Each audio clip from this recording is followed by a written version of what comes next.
అందరూ దేవునికి స్తోత్రం చేద్దాం బిగ్గరగా. హల్లెలూయా, హల్లెలూయా.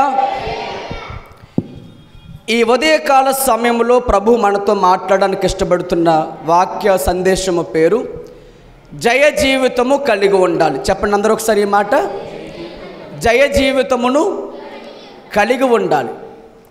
అంటే దేవుని బిడ్డలు అందరూ కూడా ఎలా ఉండాలి దేవుడు కోరుతున్నారు చెప్పండి ఒకసారి, జయ జీవితం కలిగి ఉండాలి. మనం గత 3 రోజులుగా ఉపవాస ప్రార్థనలో అనేక విషయాలు వింటూ ఆత్మలో బలపడుతూ దేవుని సన్నిధిలో 3 దినాలు కూడా బలముగా నడిపించబడ్డానికి ప్రభు మనకు అనుగ్రహించినటువంటి జీవితం బట్టి దేవుని స్తోత్రం చేద్దాం బిగ్గరగా. దేవుని సముఖంలో నేను బలపడ్డాన్నవారు దేవుని స్తోత్రం చెప్పండి. హల్లెలూయా. వచ్చిన వారు స్తోత్రం చెప్పండి. ఉపవాస ప్రార్థనలకి వారు మరింత బలపడుదురుగాక. దేవుడు వారు ప్రత్యేకంగా దీవించునుగాక. మంచిది ప్రియ దేవుని బిడ్డారు, జాగ్రత్తగా మనం మీరు ఉదయకాల సమయంలో ఎవరు ప్రభు బలలో చెయ్యి వేయాలి అంటే దేవుని వాక్యం సెలవిస్తున్న మాట, జయ జీవితమును కలిగిన వారు ప్రభు బలలో చెయ్యి వేయాలి. ఎవరు వేయాలంట? జయ జీవితం. వేటిలో జయం పొందాలి మరి అనేది ఈ ఉదయకాల సమయం మన అందరం కూడా నేర్చుకోబోతున్న సందేశం. ప్రభుకు స్తోత్రాలు చేద్దాం బిగ్గరగా. చేతులెత్తి స్తోత్రం చేద్దామా. ఈ ఆదివారం పునరుద్ధారణ కూడుకకు వచ్చిన మీ అందరికీ కూడా నా శుభాభివందనాలు తెలియపరుస్తున్నాను. మీ పక్క వారు కూడా వందనాలు చెప్దామా.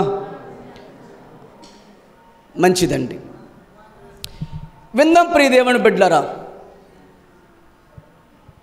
మొట్టమొదటి ప్రభు బలలో చేయి వేసిన వ్యక్తి ఎవరు అంటే అబ్రహాము గారు. చెప్పండి అందరూ మీ పక్కవారు చెప్పండి. ఎవరంట? అబ్రహాము గారు.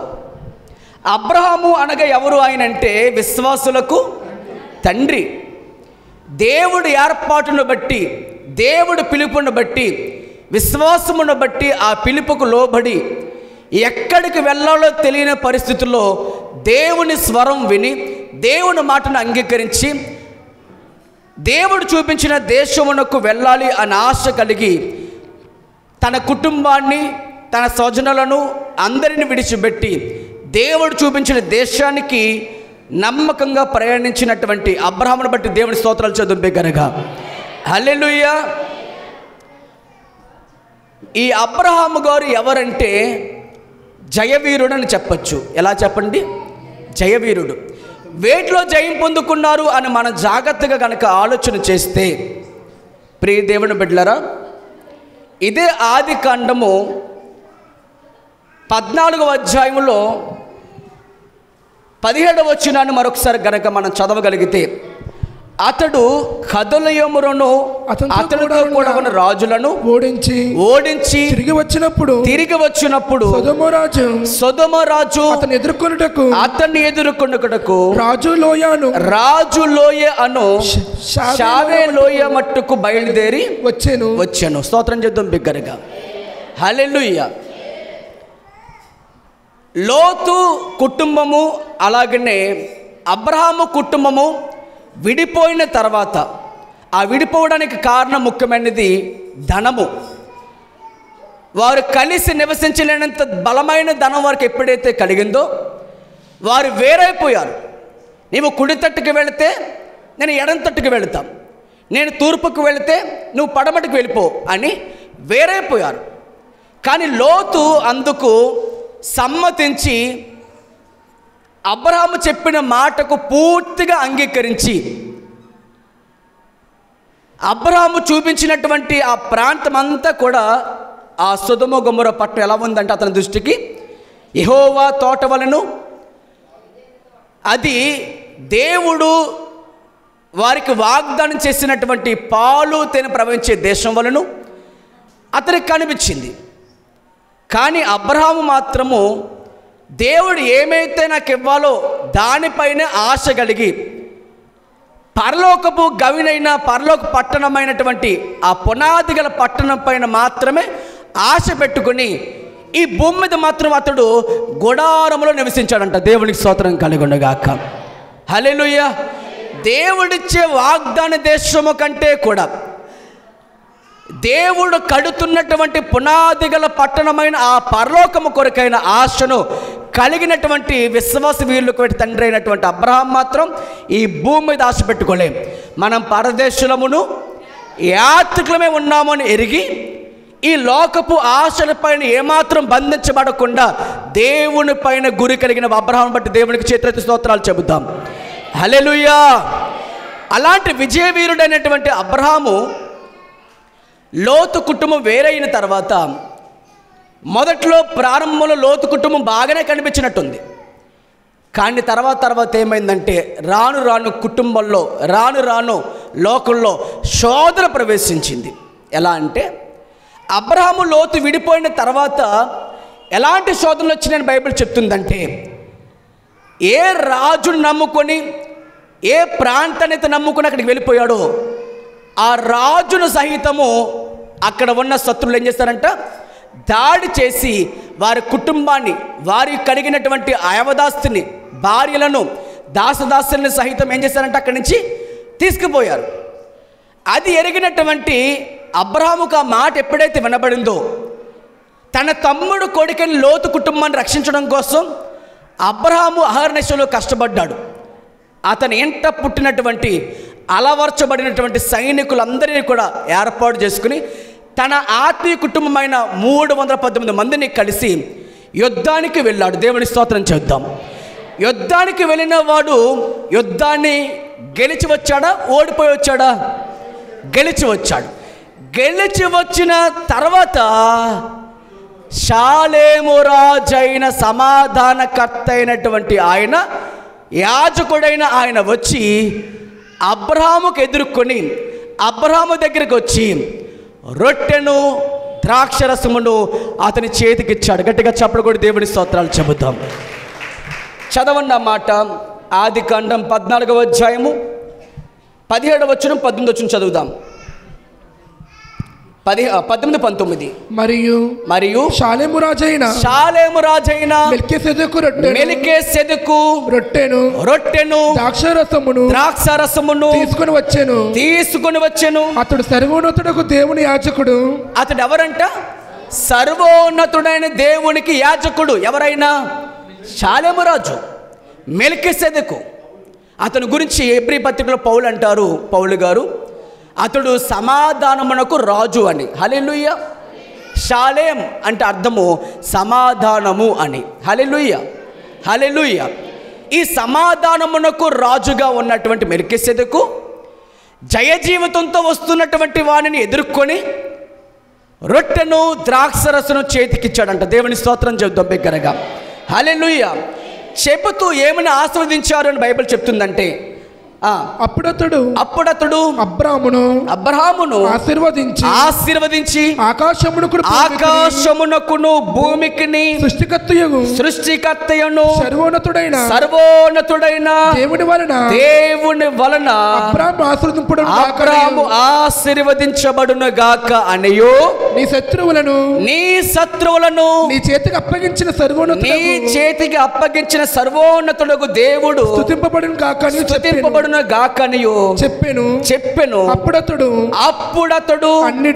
అన్నిటిలోనూ 10వ వంతు ఇచ్చాడు. ఆ షాలేము రాజుని మెల్కీసెదెకుకు రొట్టె ద్రాక్షరసం తీసుకున్న వెంటనే 10వ భాగం ఇచ్చాడంట. గట్టిగా స్తోత్రం చేద్దాం బిగ్గరగా.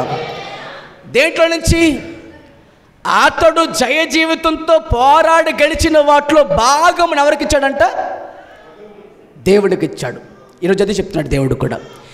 నీవు ఈ నెల అంతా పోరాడవు కదా,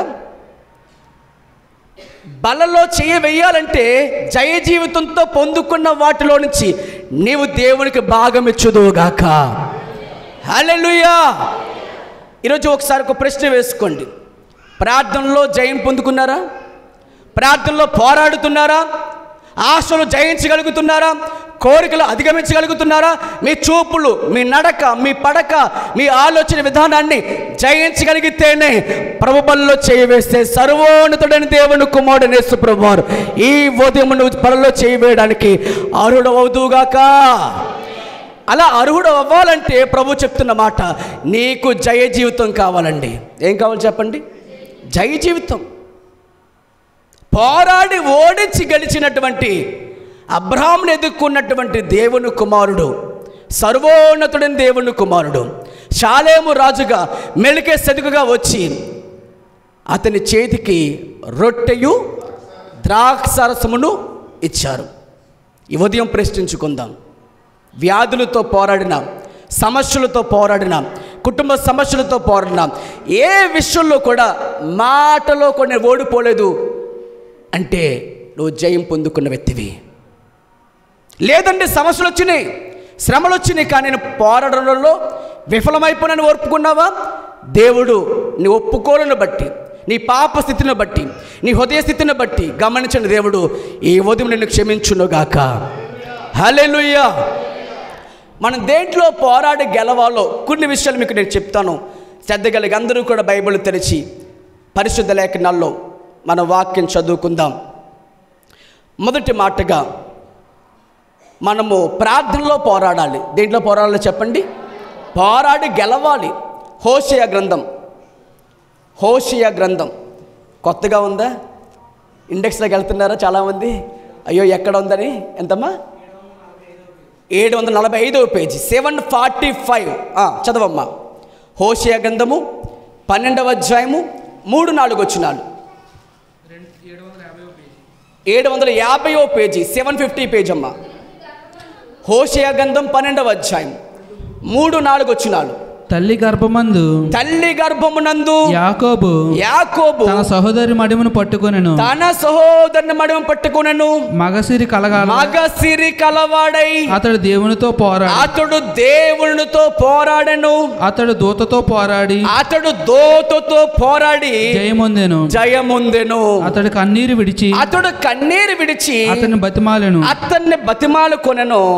బేతేలులో ఆయన అతనికి ప్రత్యక్షమాయెను. అక్కడ ఆయన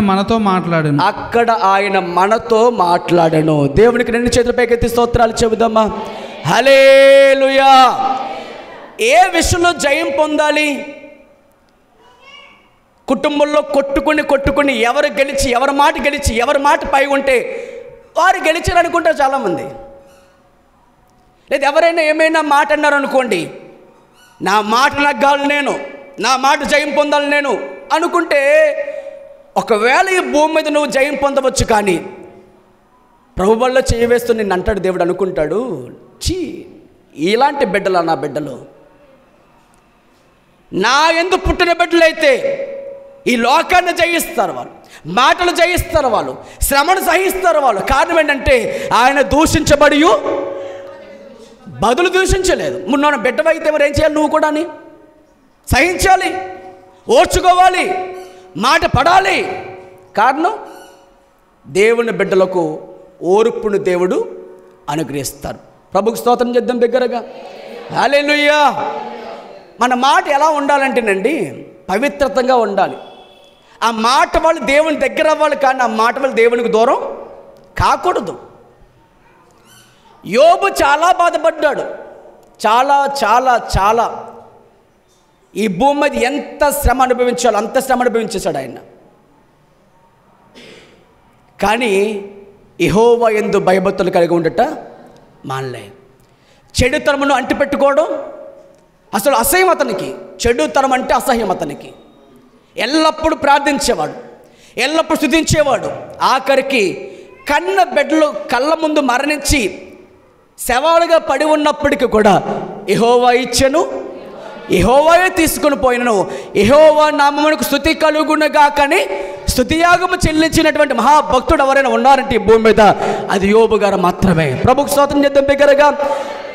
అంతగా స్తుతిస్తూ ఉంటే సాతానుడు ఏమంటున్నాడు? ఒకవేళ అతడు ఒంటి మీదకు రోగం తెస్తే తప్పక నిన్ను దూషిస్తాడు, దోషణ మాట అంటాడు, మాటలో పడిపోతాడు అన్నప్పుడు యోబు ఆ విషయము, ఏ విషయము? శ్రమలు అనుమతించబడతాయి. అది యోబు గురించి సాతానుడు దేవుడు ఆలోచించి దేవుడే నా కుమారుడని యోబు గెలుస్తాడు అనే విషయం గురించి అసలు యోబుకు తెలియదు. ఒకవేళ నిజంగా తెలిస్తే గనక యోబు ఇంకా భక్తిలో ఉండేవాడేమో. ఇంకా పోరాడేవాడేమో, ఇంకా అన్ని మాటలు అనకుండానే నేను గెలుస్తా ప్రభువా, నేను గెలిపిస్తా ప్రభువా అని ఇంకా పోరాడేవాడేమో. ఆ విషయం ఏమీ తెలియనప్పటికీ యోబు తన నోటితో ఒక పాపము కూడా చేయలే. ప్రభుకు స్తోత్రం చేద్దాం. దగ్గరగా శ్రమ వచ్చినప్పుడు నీ నోటిని ఏం చేసుకోవాలి? మనం అప్పుడే కాపాడుకోవాలి. అందుకే అపవాది ఏమన్నాడంటే, అన్నీ బాగున్నాయి కాబట్టి నీవు అతనికిని అతని ఇంటి వారికి అతనికి అడిగిన సమస్తమునకును కంచి వేసావు కాబట్టే భక్తి చూపిస్తున్నాడు. ఆ కంచి వేసి తీసేస్తే, ఆ కంచి తొలగిస్తే అతను ఏమవుతాడు? ఇప్పుడు నిన్ను దూషించి వెళ్ళిపోతాడు, దూరం అయిపోతాడు నీకు అని పందెం కట్టాడు. కానీ యోబు పడిపోయాడా? యోబు కృంగిపోయాడా? యోబు బలహీనమైపోయాడా? విశ్వాసం తొలగిపోయాడా? ఏమాత్రం కూడా అపవాదన్నట్టు విధంగా అతడు ఏమాత్రం లేడు. అతడు అన్ని విషయాలు కూడా దేవుణ్ణి స్తుతించుడి, ఎల్లప్పుడు దేవుణ్ణి స్తుతించుడి. చప్పుడు కొడుతూ దేవుని స్తుతించుడి, ఎల్లప్పుడు దేవుని స్తుతించుడి. ఆయన పరిశుద్ధాలయమందు, అందరూ పాడదాం. ఆయన పరిశుద్ధాలయమందు, ఆయన సన్నిధిలో, ఆయన సన్నిధిలో ఎల్లప్పుడు దేవుని స్తుతించుడి. రన్నింగ్ పెట్టు. దేవుని స్తుతించుడి, ఎల్లప్పుడు దేవుని స్తుతించుడి. హల్లెలూయా. నువ్వు అక్కడే కూర్చో, నువ్వు అక్కడే కూర్చో, కథలకు అలా ఉంచు, అలా ఉండు. దేవుని స్తోత్రం. ఒకప్పుడు నా ప్లేస్ అక్కడే. దేవుని స్తోత్రం. పాటలు పాడుతూ ఉంటే అలా కాంగ్ కొడుతూనే ఉండేవాళ్ళం అక్కడ. దేవుడు ఈ స్థితికి తీసుకొచ్చాడు. అక్కడ ఉండి దేవుడిని అలాగే దీవించున్నావు గాక. ఆమేన్. హల్లెలూయా. మంచి దేవుని స్తోత్రం చేద్దాం బిగ్గరగా. హల్లెలూయా. మనం జాగ్రత్తగా ఆలోచించండి ప్రియ దేవుని బిడ్డలారా. ఎలాంటి జయ జీవితం మనం కలిగి ఉండాలి అంటే, దేవుని వాక్యం సెలవిస్తున్న మాట, యోబు ఏ విధముగా అయితే శ్రమలు వచ్చినప్పుడు ఎంతగా తన నోటిని కాపాడుకున్నాడు, ఎంతగా తన భక్తిని కాపాడుకున్నాడు, ఎంతగా తన ఏమాత్రం కూడా దేవుడు విషయమై పాపంలో పడిపోకుండా అపవాదికి చోటేయకుండా ఎంతైతే కాపుదలు కాచుకుంటూ ఉన్నాడో ప్రియ దేవుని బిడ్డలారా, శ్రమలు సహించిన వాడు ధన్యుడవుతాడు. దేవుని స్తోత్రం చెప్తాం బిగ్గరగా. శోధన సహించిన వాడు ఏమవుతారంట? ధన్యులుగా పిలువబడతారు. ఆ విషయంలో అందరూ ఒకలాగా ఉంటారా?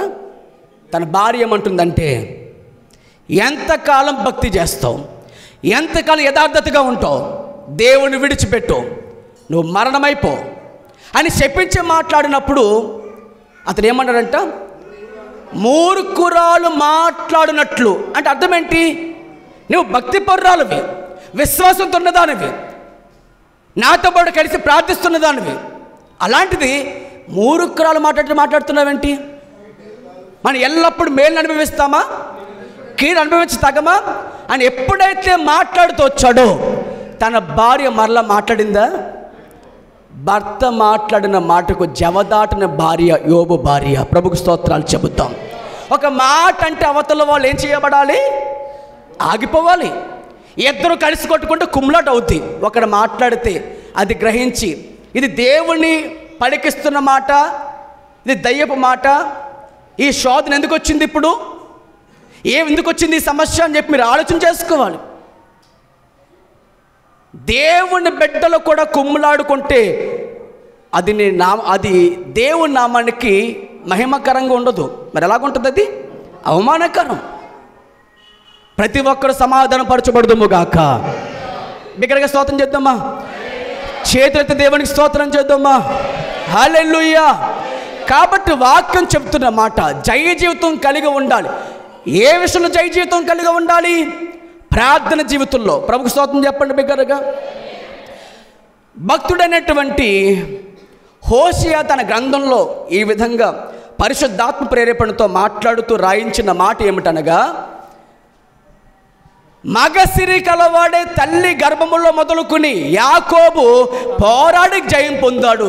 ఎలా అంటే అని మాట్లాడుతూ 4వ వచనం చదువుతున్నాను చూడండి. అతడు దోతతో పోరాడి జయం ఉందండి. దోతతో ఏం చేశాడంట? ఆయన ఏ సమయంలో అది? మీ అందరికీ తెలుసు, ప్రార్థనలో, ప్రార్థన స్థలంలో, ప్రార్థన సమయంలో.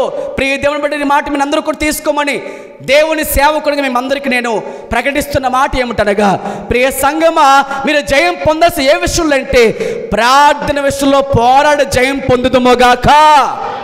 హల్లెలూయా, హల్లెలూయా.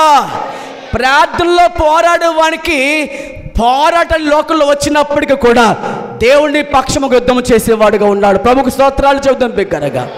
హల్లెలూయా. ఒక రోజున దొడ్డిదారిలో వెళ్ళి అమ్మ ప్రేరేపణ చేత, రెబ్కా ప్రేరేపణ చేత తన అన్న జ్యేష్ఠత్వాన్ని పొందుకున్నాడు యాకోబు గారు. కలగోరు వంటగా నమ్మేసుకున్నాడు ఆ వ్యక్తి. ఎవరైనా? యాషావు. స్వరం మార్చి, ఏమండి, బట్టలు మార్చి, వేషం ధరించి తండ్రిని మోసగించాడు యాకోబు. మోసం చేసిన వాడుగా, జ్యేష్ఠత్వాన్ని పొందుకున్నవాడుగా, తరమబడిన వాడుగా ఇంట్లో నుంచి మావయ్య గారింటికి లాభానింటికి పరిగెత్తుతూ ఉంటుండగా ఒక రాత్రి పొద్దుగుంకి వేళ యాకోబు ఒక రాయిని తలగడగ చేసుకుని పడుకుని పోతే దేవుడు నిచ్చెన రూపంగా భూమి నుండి ఆకాశమునకు నిచ్చెన కనిపించిందంట. ఆ నిచ్చెన పైన ఏమున్నాయి? దోతలు ఎక్కుతూ దిగుతూ కనిపించడం మొదలుపెట్టారు. దానికి యోహాను భక్తుడు యోహాను సువార్తలో రాస్తూ యేసు ప్రభువారు అన్నారు, మనిషి కుమారుడే భూమికి పైకి నిచ్చెనగా ఉన్నారు. అంటే అర్థం ఏంటి? నేనే మార్గమును, నేనే సత్యమును, నేనే జీవమునే ఉన్నాను, నా ద్వారా తప్ప ఎవరు తండ్రి ఎదుకు రాలేరు అనేది దేవుడు ముందు ఎవరు తెలియపరిచారు అన్నమాట. అంటే యాకోబు దర్శనం దేవుడు అతనికి తెలియపరిచారు. గట్టిగా స్తోత్రం చేద్దాం బిగ్గరగా. హల్లెలూయా. ఎప్పుడైతే తెలియపరచబడిందో ప్రియ దేవుని బిడ్డలారా, ఈ మాట మనం జాగ్రత్తగా ఆలోచన చేస్తే, అక్కడ భక్తుడైనటువంటి యాకోబు ఆ రాత్రి ఆ స్తంభము నిలబెట్టి నూనె పోసి అభిషేకించి అక్కడ అంటాడు, ఇది దేవుని మందిరమే కానీ మరి ఒకటి కాదు, ఇది పరలోకపు గవని, దేవుడు ఉండే స్థలమని భయపడుతూ వణుకుతూ అక్కడ తైలం పోసి ఆ స్థలానికి ఏం పేరు పెట్టాడు ఆయన? ఊజు అని పేరు పెట్టాడు. బేతేలు అని పేరు పెట్టాడు. అది దేవుని స్థలమే మరొకటి కాదు అని దానికి ప్రతిష్ఠించి వచ్చేసాడు. అయితే దేవుడు అన్నాడు, నువ్వు మరలా ఈ స్థలానికి వచ్చినప్పుడు నేను దీన్ని జ్ఞాపకం చేసుకుంటాను, నువ్వు మరలా ఇక్కడికి వచ్చేందుకు నేను తోడుగా ఉంటాను అన్నారు. కానీ ఆ యాకోబు కొంతకాలానికి రాహేలును చూసి మనసుపడ్డాడు. కానీ మోసగించబడి పెద్ద కుమార్తెను పెళ్లి చేసుకున్నాడు. తెలియకనే తప్పు అయిపోయింది. కానీ రాహేలుకు సంతానం కలగలేదు. అలా చాలాసార్లు మరలా రెండవ కుమార్తె కొరకు వివాహం చేసుకునేంత వరకు కొలువు చేసుకుంటూనే వచ్చాడు. సుమారు 20 సంవత్సరాల వరకు కంటికి నిద్ర లేదు. బైబిల్ సెలవిస్తుంది, పగటి ఎండకి ఎండుతూ రాత్రి మంచుకు తడుస్తూ అతని కళ్ళు క్షీణించిపోయినాయి. ప్రియ దేవుని బిడ్డలు ఆలోచించండి. దేవుడు వాగ్దానముకు దూరం అయిపోయినటువంటి యాకోబు జీవితం సుఖం లేదు. డబ్బులు లేవా? ఉన్నాయి. సంపాదన లేదా? ఉన్నాయి. ఈ భూమి మీద అప్పట్లో ఉన్నటువంటి యావదాస్తి ఏమిటంటే గొర్రెలు గొడ్లే. అవన్నీ లేవా? ఉన్నాయి. కానీ ఏమో లేదు, మనశ్శాంతి లేదు, సమాధానం లేదు, శాంతి లేదు.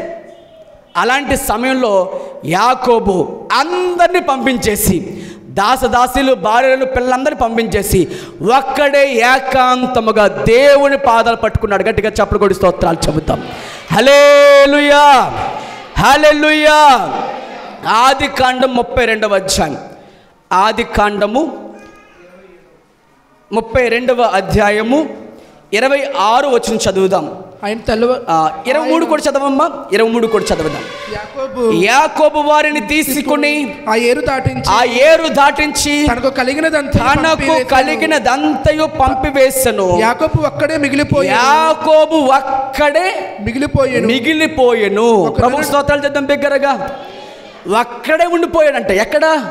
అరణ్యంలో, ఎవ్వరు లేని చోట, ఎవరు తిరగని చోట, క్రూర మృగాలన్నీ తిరిగే చోట, మనుషులు ఎవరు కూడా సంచరించలేని ఆ రాత్రి పూట అతడు ఒక్కడే మిగిలిపోయాడు. అందరినీ పంపించేస్తాడు. ప్రియ దేవుని బిడ్డ మాట ఆలోచించండి. ప్రార్థించేవారు ఏకాంత స్థలాన్ని కోరుకోవాలి. ఏం చెప్పండి ఒకసారి. ప్రార్థించేవారు ఏం కోరుకోవాలి? ఏకాంత స్థలం కోరుకోవాలి. యేసు ప్రభువారి గురించి మాటలో బైబిల్లో ఉంటుంది. ఆయన పెందలకల్లే లేచి ఇంకా చీకటి ఉండగానే అరణ్య ప్రాంతమును కొండ ఎక్కి ఆయన దేవునితో ఏకాంతంగా గడిపేవారు. ప్రభుకు స్తోత్రం చేద్దాం ఒకసారి. ఈ రోజున ప్రార్థించే ప్రతి ఒక్కరూ ఆలోచన చేయండి. మనుషులు గుంపుకుంటూ ప్రార్థన చేయాలనుకునే వారు ప్రదర్శన చేస్తారు. వాళ్ళు భక్తిని కనబరుచుకుంటూ ఉంటారు. గదిలో గంట ప్రార్థించరు, కానీ మైక్ పట్టుకుంటే మాత్రమే గంటల కొలది ప్రార్థిస్తారు. నా ప్రార్థన ఏమైనా ప్రభువుకు అనుకూలంగా ఉంటుందా, వినసొంపుగా ఉంటుందంటే అలా ఉండదు. గాలి ప్రార్థన. ఎలాంటి ప్రార్థన అంటే చెప్పాలి. ఎలాంటి ప్రార్థన? రాళ్ళు రప్పోట్లు ఏమైపోతున్నాయి ప్రభువా? లేచిపోతున్నాయి ప్రభువా, రోడ్లే ప్రభువా. అదే ప్రార్థన. మన ప్రార్థన వ్యర్థమైన ప్రార్థన చేయవద్దని ప్రభు హెచ్చరించి ఉన్నాడు. అన్యజనులు అయితే విస్తరించి మాట్లాడతారు. మీరెవరు మరి? మీరు నా బిడ్డలే ఉన్నారు. మీరు నాన్న తండ్రి పరలోకమందున్న మా పరమ తండ్రి అని ప్రార్థన ప్రారంభించండి. ప్రార్థన చేయండి ప్రభువుని. మీ నాన్నగా అనుభవించండి ఆయన్ని, మీ నాన్నగా చూడండి ఆయన్ని. అంతేకాని దూరస్తులుగా చూడవద్దు. అడుగుడి మీకు ఇయ్యబడుతుంది, వెదుకుడు మీకు దొరుకును, తట్టుడు మీకు తీయబడుతుంది. మీరు ప్రార్థించినప్పుడు విశ్వాసంతో ప్రార్థన చేయండి. దేవుడు ఉన్నాడనియు ఆయన వారికి ప్రతిఫలము దయచేయవాడననియు నమ్మి ప్రార్థన చేయండి. మీ ముందు దేవుడు ఉన్నాడు నమ్మకంతో ప్రార్థన చేయండి. యాకోబు ఒంటరిగా లేడు, దేవునితో ఉన్నాడు. ప్రభుకు స్తోత్రాలు. హల్లెలూయా, హల్లెలూయా. యాకోబు ఒక్కడే మిగిలిపోయినప్పటికీ తన భార్యలు కానీ పిల్లలు కానీ యావదాస్తుని కానీ అన్నిటినీ సమస్తాన్ని విడిచిపెట్టి దేవుని పాదాలు పట్టుకున్నాడు. అక్కడ దేవునితో పాటు కలిసి పోరాడి విజయం పొందుకున్న వాడుగా దేవుడు వాక్యం సెలవిస్తుంది. ప్రియ దేవుని బిడ్డ మాట ఆలోచించండి. ప్రభువులలో చెయ్యి వెయ్యాలి అని అన్నట్లయితే నీ జీవితము ప్రార్థనలో పోరాడే విజయం పొందుకున్న వ్యక్తిగా నువ్వు ఉండాలి. తెల్లవారినప్పుడు ఆదికాండం 32వ అధ్యాయం 26 చదువుకుందాం. ఆయన తెల్లవారుచున్నది. 25 కూడా చదవమ్మా. తాను అతను గెలవకుండా చూచి తొడగుటి మీద, అంటే తెల్లవారు వరకు ప్రార్థన చేస్తూనే ఉన్నాడు. ఎంతమంది ఈ మాట నమ్ముతూ దేవుని స్తోత్రం చెప్తాం ఒకసారి. హల్లెలూయా. రాత్రి ప్రార్థిస్తే 7 గంటలకు అనుకోండి. ఒకవేళ పోనీ తెల్లవారంటే ఇంచుమించు అంతా 3 గంటలు 4 గంటలు 5 గంటలు తెల్లవారిపోతుందంటే ఇంకెలాగా వెలుగు వచ్చేస్తుంది, చీకటి పోతా ఉంది. నేను వెళ్ళిపోవాలి అనే దోత, నేను వెళ్ళిపోతా లేవు అని చెప్పి దోత మాట్లాడాల్సి వచ్చిందంట. అంతవరకు ఏం చేస్తాడు ఆయన? ప్రార్థన చేస్తున్నాడు. ఎంతమంది ఉన్న ఈ ప్రార్థన అనుభవం? ఈరోజు నీ జీవితంలో పోరాటాలు కలుగుతున్నాయంట. శరీర కోరికలు అధిగమించలేకపోతున్నావన్నా, కోరికలు అధిగమించలేకపోతున్నావన్నా, కోపాన్ని అధిగమించలేకపోతున్నావన్నా, సమాధానం కుటుంబాన్ని జీవితంలో ఉన్నదన్న కారణం ఏంటంటే ప్రార్థన లోపమే, ప్రార్థన కోల్పోవడమే, ప్రార్థన బలిపీఠాలు పడగొట్టుకోవడమే. ఏ వ్యక్తి అయితే ప్రార్థన జీవితం కలిగి ఉంటాడో అతని జీవితంలో, అతని హృదయంలో నెమ్మది కలిగేవాడుగా ఉంటాడు. ప్రభువుకు స్తోత్రాలు చేద్దాం బిగ్గరగా. హల్లెలూయా. యాకోబు రాత్రంతా ఒక ఛాలెంజ్ తీసుకోండి. మాట ఛాలెంజ్గా తీసుకోండి. ప్రభువా ఒక రాత్రి సన్నిధిలో గడుపుతా ప్రభువా, ఒక రాత్రంతా కన్నీరు కారుస్తా ప్రభువా. యాకోబు రాత్రంతా ప్రార్థన చేశాడంట. యాకోబు రాత్రంతా పోరాడుతూ వచ్చాడంట. మగ సిరి కలవాడని ప్రభు చెప్తున్నాడు అక్కడ. మగ సిరి కలవాడంటే మీతో మేసలు తిప్పుకోవడం కాదు మగతనం. మగతనం అంటే తొడగొట్టుకోవడం కాదు మగతనం. మగతనం అంటే దేవునితో పోరాడి గెలిచిన వాడే మగ సిరి కలిగిన వాడు బైబిల్ చెప్తుంది. గట్టిగా చెప్పకూడదు. స్తోత్రాలు చెబుతాం.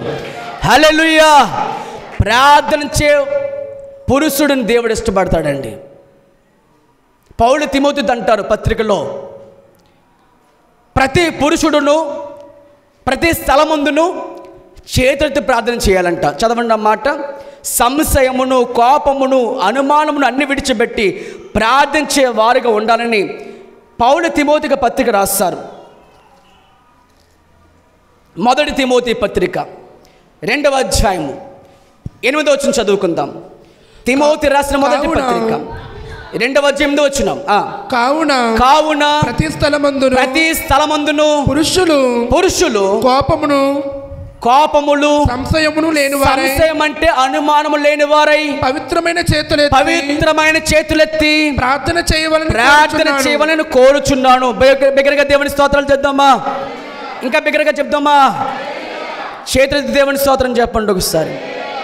పురుషులారా, మన జీవితం ఎలా ఉండాలి ప్రభు చెప్తున్నారంటే, యాకోబు రాత్రంతా ప్రార్థించి దోతతో పోరాడి గెలిచిన వాడుగా, మగసిరి గలవాడే ప్రార్థించిన విధముగా పౌలు తిమోతికి రాసిన పత్రికలో తిమోతితో మాట్లాడితే ఏమన్నారంటే, ఆ పత్రికలో కూడా, కావున ప్రతి స్థలములోనూ, ఏ స్థలంలో ఉన్నా, ఉద్యోగం చేస్తున్నా, వ్యాపారం చేస్తున్నా, ఒక విద్యార్థిగా ఉన్నా, ఒక కాలేజ్ స్టూడెంట్గా ఉన్నా, నువ్వు ఎక్కడ ఉన్నా కూడా పురుషులారా, దేవుని బిడ్డలారా, ఈ మాట తీసుకోండి, అంగీకరించండి. ఏమిటంటే ప్రతి స్థలములోనూ ఏం చేయాలంట? కోపం మానేసుకోవాలి. కోపాలు తాపాలు వస్తాయి, రాకమానవు. ఏమండి, నేను కోపం లేదన్న వారు స్తోత్రం చెప్పండి ఒకసారి. కోపం లేని వారు ఎవరైనా ఉన్నారు ఈ లోకంలో? ఎవ్వరూ లేదు. ఒక్కోసారి కోపంలో మాట వదిలేస్తాం మనం, మళ్ళీ వెనక్కి తీసుకోలేం, మళ్ళీ బాధపడతాం మనమే. పౌలు చెప్తున్నాడు తిమోతితో, కోపమును, సంశయములంటే అనుమానాలు. భార్య ఎడల భర్తకు అనుమానం, భర్త అంటే భార్యకు అనుమానం, పిల్లల ఎడల తల్లిదండ్రులకు అనుమానం. ఇలా అనుమానాలు పడుతూ కోపాలు పెట్టుకుంటూ ప్రార్థన చేస్తే నీ చేతులు అపవిత్రమవుతాయి. కానీ ప్రభు చెప్తున్న మాట ఏంటంటే, కాబట్టి ప్రతి స్థలమునందును పురుషులు కోపమును సంశయములు లేనివారై పవిత్రమైన చేతులెత్తి ప్రార్థన చేయవాలని కోరుచు. ఎలాంటి చేతులంట? పవిత్రమైన చేతులెత్తి ప్రార్థన చేయాలని కోరుచున్నాను అన్నాడు. దేవుని స్తోత్రం చేద్దాం. కాబట్టి ప్రార్థన చేయాలి అంటే ప్రియ దేవుని బిడ్డలారా, ఎలాంటి వారుగా ఉండాలంట? కోపములు చెప్పాలి, సంశయములు అంటే అనుమానం లేని వారమై పవిత్రమైన చేతులెత్తి ప్రార్థన చేసేవారుగా ఉందుముగాక. హల్లెలూయా. మరి స్త్రీలు ఎలా ఉండాలి? చదవండి 9వ వచనం. మరియు స్త్రీలను అణుకువ అంటే దేంట్లో? చాలా విషయాల్లో తగ్గింపు ఉండాలండి. భర్త అయితే ప్రార్థనలో బలంగా ఉండాలంటే కోపాలు ఉండకూడదు, సంశయములు అనుమానాలు లేని వారుగా ఉండాలి, చేతులెత్తి ప్రార్థన చేసేవారుగా ఉండాలి. కుటుంబం కోసం, పిల్లల కోసం, సంఘము కోసం, ఏమండి సేవకుల కోసం, దేశము కోసం చేతులెత్తి ప్రార్థించేవారుగా ప్రతి కుటుంబం ఉందుముగాక. మరి స్త్రీలు ఎలా ఉండాలంట? అనుకువయు స్వస్థ బుద్ధి గలవారే ఉండి తగు మాత్రపు వస్త్రములు చేతనే కానీ జడలతోనైనను బంగారంతోనైనను, అంటే ఎక్కువగా లోక సంబంధమైన భౌతికమైన వాటిపై లక్ష్య పెట్టుకోవద్దని ప్రభు చెప్తున్నాడు. హల్లెలూయా. ఎందుకంటే దేవుడు బాహ్య సౌందర్యం చూసే దేవుడు కాదు. మరి ఎక్కడ చూస్తాడు ఆయన? నీ ఆంతర్య పురుషుని చూస్తాడు ఆయన. హల్లెలూయా, హల్లెలూయా. దేవుడు చూసేది భౌతిక వైఖరి కాదు, బాహ్య సౌందర్యం కాదు, బాహ్య శరీరం కాదు, బాహ్య వైఖరి కాదు. అందుకే ప్రభు చెప్తున్నాడు, మీ పెదవులు నాను గనపరుస్తున్నాయే కానీ హృదయం నాకు దూరంగా ఉందని. అంటే మనం మార్చబడాల్సింది ఎక్కడంటే హృదయం మార్పు రావాలి. హల్లెలూయా. దేవునితో ఎక్కువ సమయం గడిపినటువంటి మోషే కోపాలు చచ్చిపోయి సాత్వికుడిగా మార్చబడ్డాడు. ప్రభుకు స్తోత్రాలు చేద్దామా? హల్లెలూయా. ఈ ఉదయం మాట్లాడుతున్న మాట చూడండి, ఈ మాటను గ్రహించండి. ఏ వ్యక్తి అయితే ప్రార్థనలో దేవునితో సమయం ఎక్కువ గడుపుతాడో ఆ వ్యక్తి ప్రతి లోపల పూర్తిగా కాల్చబడితే, ప్రభుకు స్తోత్రాలు చేద్దామా? పరిశుద్ధాత్మ దేవుని అగ్ని అభిషేకం ఆ వ్యక్తిలోకి వస్తే ఆ వ్యక్తి తల మొదలుకు నరికాలు ఒక ప్రతి ఒక్క విషయంలో దేవునికి ఇష్టము కానీ ఏమైతే లోపల ఉన్నాయో అది కోపమే కానీ, దుడుకుతనమే కానీ, ఏమండి అనుమానములే కానీ, సంశయములే కానీ, మరి ఏ విషయంలో అతను పాపంలో పడిపోతున్నాడో ఆ ప్రతి బలహీనతలు కూడా యేసు నామములో కాల్చబడింది. ఎక్కడంటే ప్రార్థించే స్థలంలో మాత్రమే. ప్రభుకు స్తోత్రాలు కలుగునగాక. హల్లెలూయా. కాబట్టి దేవుని బట్టి మాత్రం ఆలోచన చేసుకో, ఒక ఛాలెంజ్గా తీసుకో. చింతలతో ఉన్నావా, భయముతో ఉన్నావా, బాధలతో ఉన్నావా, ప్రభు ఇచ్చిన ఫార్ములా దేని గురించి చింతపడకూడదు కానీ ప్రతి విషయంలోనూ ప్రార్థన చేయి. అదే ఫార్ములా. పాస్టర్ గారు శిష్యురాలి యొక్క భార్య చనిపోతే ఎలీషా దగ్గరికి వెళ్ళినటువంటి ఆ వ్యక్తి, ఆ కుమార్తె, ఆ తల్లి ఏమంటుందంటే, అయ్యా నా భర్త భక్తిగల దైవజనుడు, నీ దగ్గరే సేవ చేశాడు, కానీ అప్పులు చేసి చనిపోయాడయ్యా, చాలా బాధలో ఉన్నామయ్యా అని అంటే, సేవకుడు అన్న మాట, ఎలీషా నీ ఇంట్లో ఏముంది, నీ ఇంట్లో ఏముంది అని అడిగినప్పుడు ఆమె అంటుంది, ఒక నూనె కుండ ఉందయ్యా, కొంచెం నూనె మాత్రం ఉందయ్యా, పర్లే నీ గదిలోనికి వెళ్ళి తలుపులు వేసుకొని ఎంతమంది దగ్గర అయితే నూనె పాత్రలు లేక ఖాళీ పాత్రలుగా కనిపిస్తున్నాయో అన్ని ఖాళీ పాత్రలు ఖాళీ కుండ అన్నీ తీసుకొని వచ్చాయి అన్నాడు. ఏమాత్రము కూడా ఆమె సంశయము అనుమానము పెట్టుకోలేదు.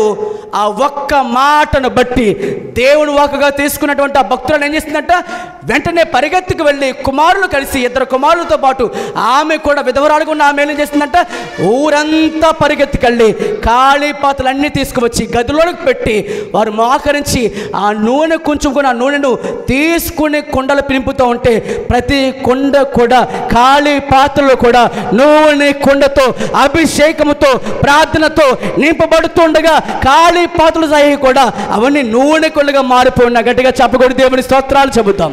హల్లెలూయా, హల్లెలూయా.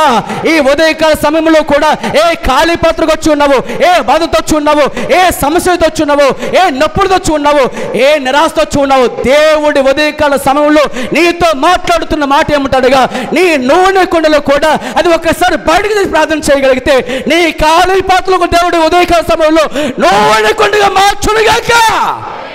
హల్లెలూయా, హల్లెలూయా. ఉదయం తీసుకోవాల్సిన మాట దేవుని వాక్కు.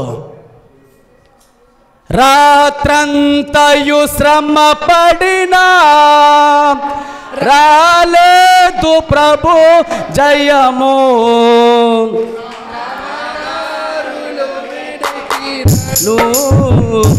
రాదాయను ప్రతిఫలము, రక్షించు నీ సిలువా రమణీయ లోతులలో.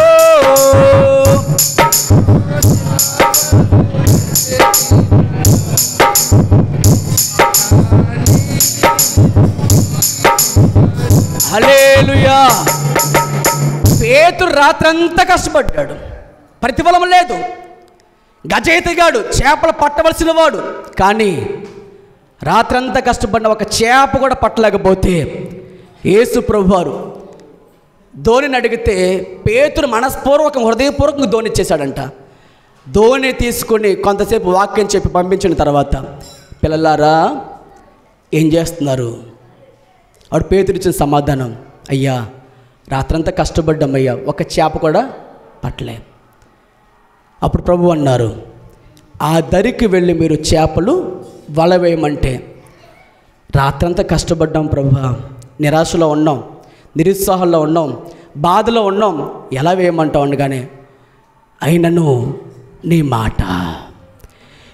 మాట చొప్పున చేస్తామనగానే వల వెయ్యగానే అనేక విస్తారమైన చేపలు పట్టిన ఆ రాశికి పేతురు ఆశ్చర్యపడ్డాడంట. అంత మాత్రమే కాదు, ఆ వల చినిగిపోయేంత విస్తారమైన చేపలు చూసినటువంటి పేతురుతో ఉన్న అందరూ కూడా ఆశ్చర్యంతో మొత్తం అంతా కూడా సమృద్ధి అయినటువంటి జీవితం చూసి ఒక్కసారి అతను మోకాలేసేసి నేను పాపాత్ముడను ప్రభు అని ఏడ్చాడంట. అందుకు ప్రభు అంటారు, నేను పాపతుడు అన్నానా? నువ్వు పాపివని నీకు ఎవరు చెప్పారు? ఎందుకనయ్యా, నీ ముఖరూపం చూడగా నా రహస్య పాపాలన్నీ బయటకు వచ్చేస్తున్నాయి. ఇక నువ్వు చేపలు పట్టే వాడివి కాదు, మనుషులు పట్టే జాలగా నేను చేయబోతున్నాను. గట్టిగా చెప్పకూడదు, దేవుని స్తోత్రం చేద్దాం దగ్గరగా. హల్లెలూయా. ఆయన మాట బట్టి బ్రతికని చాలు. హల్లెలూయా.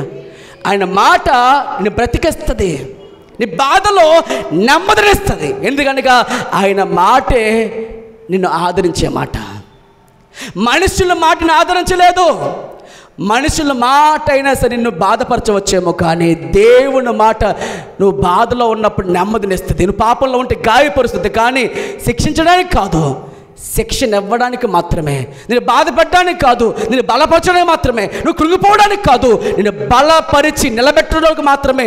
ఆ మాటని వాగ్దానం దేవుడు ఈ ఉదయకాల సమయంలోకి ఇస్తున్నాడు. ఆయన ప్రభుకు స్తోత్రాలు చేద్దాం బిగ్గరగా. హల్లెలూయా. కాబట్టి పురుషులారా, స్త్రీలారా, పురుషులైతే కోపాలు మానేయండి, అనుమానం పక్కన పెట్టండి, పవిత్రమైన చేతులైతే ప్రార్థన చేయండి. స్త్రీలారా మరి మీరేం చేయాలి? అనుకోవయు స్వస్థ బుద్ధి గలవారమై లోక సంబంధమైన జడ్లళ్ళు కూడా వీటిపై మనసు పెట్టుకోకుండా, భౌతికమైన సౌందర్యంపై మనసు పెట్టుకోకుండా దేవుణ్ణి సంతోషపెట్టాలి మనస్సు మీరు కలిగి ఉందుముగాక. ప్రభుకు స్తోత్రాలు చేద్దాం బిగ్గరగా. హల్లెలూయా. కాబట్టి మొదటిగా దేంట్లో పోరాడాలి అంటే ప్రార్థనలో పోరాడాలి. ప్రార్థనలో పోరాడేం చేయాలి? జయం పొందాలి అని వాక్యం మనకి ఉదయకాలం సెలవిస్తుంది. ప్రార్థనలో గురించి అనేక సందర్భాలు ఉన్నాయి, కానీ ప్రార్థించే వారి వైఖరి, వారి విధానం ప్రభు చూస్తాడండి. మీకు చెప్తున్నాను కదా, ప్రభు ఎప్పుడు కూడా భౌతికమైనటువంటి వాటిని చూడడు. ఆయన సొలొమోను ప్రార్థనలు దేవుడు చూసింది ఏంటంటే 2వ దినవృత్తాంతములో 7:14 అంటాడు ఆయన, నా జనులు, నా పేరు పెట్టబడిన నా జనులు తమ్మును తాము తగ్గించుకుని తర్వాత ప్రార్థన చేసి నన్ను వెదికి తమ చెడు మార్గములన్నీ విడిచిపెట్టుకున్న ఎడల ఆకాశమందున దేవుడు వారి ప్రార్థన విని వారి పాపములు క్షమించి వారి దేశమును స్వస్థపరుస్తున్నాడు. దేవుని స్తోత్రం చేద్దాం బిగ్గరగా. కాబట్టి ప్రార్థించే ప్రతి వ్యక్తి కూడా తగ్గింపుతో ఉండాలి. ఇది భౌతికమైనదా, ఆత్మ సంబంధమైనదా?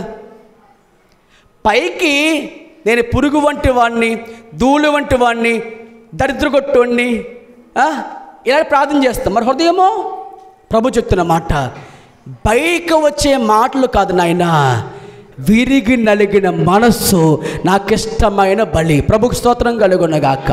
కాబట్టి ప్రార్థన చేస్తే ప్రభు ఏమన్నారు అక్కడ, నా పేరు పట్టబడిన నా జనులు తమను తాము తగ్గించుకోవాలి, వినయము గలవారి యొద్ద, దేన మనస్సు గలవారి యొద్ద ఉంటాడు. కానీ ఆయన గర్విష్ఠుల దగ్గర, అహంకారుల దగ్గర, హెచ్చించుకునే వారి మధ్య ఆయన ఉండలేడు. అందుకే ప్రభు చెప్తున్న మాట, తగ్గించుకొని ప్రార్థన చేసి నన్ను వెతికి చెడు మార్గములు అన్నీ విడిచిపెట్టుకుంటేనే నినివే పట్టణం కాపాడబడినట్లుగా మన దేశం కూడా దేవుడు కాపాడుగాక. హల్లెలూయా, హల్లెలూయా. కాబట్టి వాక్యం ఆ రీతిగా మాట్లాడుతుంది. రెండవదిగా మొదటిది ఏం చెప్పుకున్నాం? ప్రార్థనలో పోరాడి జయం పొందాలి. అలాంటి వారి ప్రభు బల్ల చేయవేయడానికి అర్హులము. అబ్రహాము జయం పొంది రొట్టె ద్రాక్షను తీసుకున్న ఎవరి దగ్గర నుంచి? షాలేము రాజు మెలికిసెదెకు దగ్గర నుంచి. రెండవ పోరాటము శోధన జయించాలి. ఏం జయించాలి? పరిశుద్ధ గ్రంథంలో మత్తయి సువార్త 26వ అధ్యాయము 41వ వచనం. మత్తయి సువార్త 26వ అధ్యాయము 41వ వచనం చదువుదాం. మీరు శోధనలో ప్రవేశించకుండానట్లు మెలకువగా ఉండి ప్రార్థన చేయండి. ప్రార్థన చేయ వారికి, పరిశుద్ధులందరికీ కూడా దేవుడి ఉదయకాలం మాట్లాడుతున్న మరొక మాట ఏమిటనగా, మన విజయం పొందాలి, జయ జీవితం కలిగి ఉండాలంటే రెండవ మాట చెప్తున్నాను. ఒకటేం చెప్పుకున్నాము? ప్రార్థనలో పోరాడి జయం పొందాలి, గెలవాలి. రెండవదిగా శోధన జయించాలి అంటే పడిపోయిన తర్వాత ప్రార్థించడం కాదు. ప్రభు చెప్తున్న మాట, ప్రవేశించకుండానే ప్రార్థన చేయాలి. శోధన పాపం కాదండి. శోధన ఏం కాదు? పాపం కాదు. ఎందుకనగా యేసు క్రీస్తు ప్రభువారితో సహితము శోధన ఎదురైంది, కానీ పాపములో పడిపోలే. హెబ్రీ పత్రిక 4వ అధ్యాయం 15వ వచనం చదవండి. హెబ్రీ పత్రిక 4వ అధ్యాయము 15వ వచనం. మన ప్రధాన యాజకుడు మన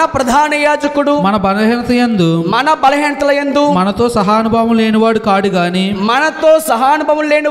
గాని సమస్త విషయములలోను మన వలనే శోధింపబడినను. మన వలనే ఆయన మనతో పాటుగా మనకి ఎలాంటి శోధనలు వస్తాయో, కుటుంబ శోధనలు, ఏమండి, వ్యక్తులతో మధ్య శోధనలు, మాటలు, నిందలు, అవమానములు, దూషణ మాటలు ఎన్ని వస్తాయో అన్నీ ఆయనకు వచ్చినాయి. అవన్నీ వచ్చినప్పటికీ, శోధించబడినప్పటికీ ఆయన పాపము లేనివాడుగా ఉన్నారు. పేతురు ఇంకా మంచిగా రాస్తారు. మొదటి పేతురు పత్రికలో 2వ అధ్యాయము 21వ వచనం చదువుదాం. క్రీస్తు కూడా మీ కొరకు బాధపడి మీరు తన అడుగు జాడల యందు నడుచుకున్నట్లు మీకు మాదిరి ఉంచిపోయాను. మనకు ఒక మాదిరి ఉంచారు. ఏంటా మాదిరి అనగా ఆయన పాపము చేయలేదు, ఆయన నోట ఏ కపటమును కనబడలేదు, కూడా కనబడలేదు. ఆయన దూషించబడి బదులు దూషింపలేదు. ఆయన శ్రమ పెట్టబడి బెదిరించక న్యాయముగా తీర్పు తీర్చి దేవునికి తన్ను తాను అప్పగించుకొనెను. ప్రభుకు స్తోత్రం. హల్లెలూయా. ఈ మాదిరి మనం కూడా కలిగి ఉండాలని ఆయన చూపించిన అడుగులోని మనల్ని అడుగు వేయమని చెప్తూ ఒక మార్గము దేవుడు ఏర్పాటు చేస్తారు. ఆ మార్గము గుండా వెళితేనే మనం దేవునికి అంగీకరించబడుదుముగాక. హల్లెలూయా. ఏమిటా మాదిరి అంటే ఆయన పాపమును చేయలేదు. శోధన రాలేదా? వచ్చింది, కానీ పాపములో పడలేదు. హల్లెలూయా. కాబట్టి శోధన పాపమా కాదా? పాపము కాదు, వస్తాయి, కానీ ఏం చేయకూడదు? పాపం చేయకూడదు. దేవుని మూలముగా పుట్టిన వారందరూ లోకమును జయించుదురు. లోకము జయించిన విజయము వారి విశ్వాసమే. హల్లెలూయా. అలా ఉండాలి అంటే ప్రభు చెప్తున్న మాట ఏమిటంటే, ప్రియ దేవుని బిడ్డలారా, మనం శోధనలో పడిపోకుండా ఉండాలంటే మీకు కొన్ని విషయాలు చెప్తావారంటే, మత్తయి సువార్త 4వ అధ్యాయంలో అపవాది చేత శోధించబడిన యేసుక్రీస్తు ప్రభువారు ఎలా ప్రవర్తించారో ఆ సమయంలో ప్రియ దేవుని బిడ్డలారా, ఈ ఉదయము కూడా మనము ఈ మాటలు వాగ్దానంగా చేసుకుని శోధన నిలిచిన వారిగా ఎలా ఉండాలో చూసుకుందాం. ఒకసారి మత్తయి సువార్త 4:1 చదువుదాం. అప్పుడు యేసు అపవాది చేత శోధించబడుటకు ఆత్మ వలన అరణ్యమునకు కొనిపోబడెను. 40 దినములు 40 రోజులు ఉదయము రాత్రులు కూడా ఉపవాసమున్న తర్వాత ఆయన ఆకలి గొనగా ఆ శోధకుడు, ఈ మాట పట్టుకోండి, శోధన ఎప్పుడు మనలో ప్రవేశిస్తుందంటే, రావడానికి సిద్ధమవుతుందంటే, మనం ఎప్పుడు బలహీనమవుతామో అప్పుడు వస్తుంది శోధన. ఏం చెప్తున్నాను? ఎప్పుడు మనం బలహీనమవుతామో, ఎప్పుడు మనకు అవసరం వస్తుందో, అది శరీర అవసరమైనా మరి ఏదైనా సరే, ఒక కోరిక వస్తుందనగానే మీకు అర్థం కావాలి ఇది శోధకుడు పెట్టే శోధనని. అందుకే యేసుప్రభువు ఏం చేశారట?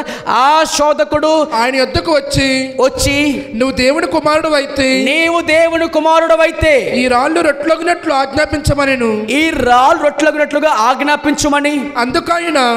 ఆజ్ఞాపించమని ఎప్పుడైతే అడిగారో అందుకైన మనుష్యుడు రొట్టె వలన మాత్రము కాదు గాని దేవుని నోట నుండి వచ్చే ప్రతి మాట వలన జీవించునని వ్రాయబడి ఉన్నది. హల్లెలూయా.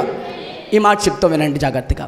శోధన ఎప్పుడు మనలోకి వస్తుందంటేనండి, మనకి ఎప్పుడైతే అవసరం వస్తుందో అవసరమును బట్టి మనకి శోధన వస్తుంది. యేసయ్యకి ఏం అవసరం వచ్చింది? ఇప్పుడు మిక్కిలి ఆకలిగా ఉన్నారు ఆయన. 40 రోజులు ఉదయం రాత్రి పగలు రాత్రి కూడా ఎంతైతే ఉపవాసంలో ఉన్నారో అంత శోధనలో ఉన్నాయి ఆయనకి. కానీ అంత శోధనలో కూడా ఆయన పాపములో పడిపోలే. 40 రోజులు అయిపోయినాయి. తర్వాత మిక్కిలి ఆకలి కొనగా ఆ బలంతో ఎప్పుడైతే చూసాడు అపవాది, నీవు రాళ్ళు రొట్టెలగునట్లుగా ఆజ్ఞాపించు అని శోధించాడంట. అందుకే యేసు ప్రభువారు ఏం చేశారంటే, దేవుని చిత్తము కాదు కాబట్టి వాక్యముతో ఎదిరించాడంట ఆయన. ప్రభు స్తోత్రం చెప్తాం ఒకసారి.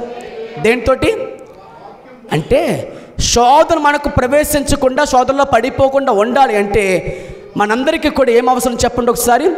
వాక్యము. ఎవరి హృదయంలో అయితే వాక్యం ఉంటుందో ఆ వాక్యము ద్వారా అపవాదిని జయించగలగాలి. ప్రభుకు స్తోత్రం చేద్దాం బిగ్గరగా. హల్లెలూయా, హల్లెలూయా.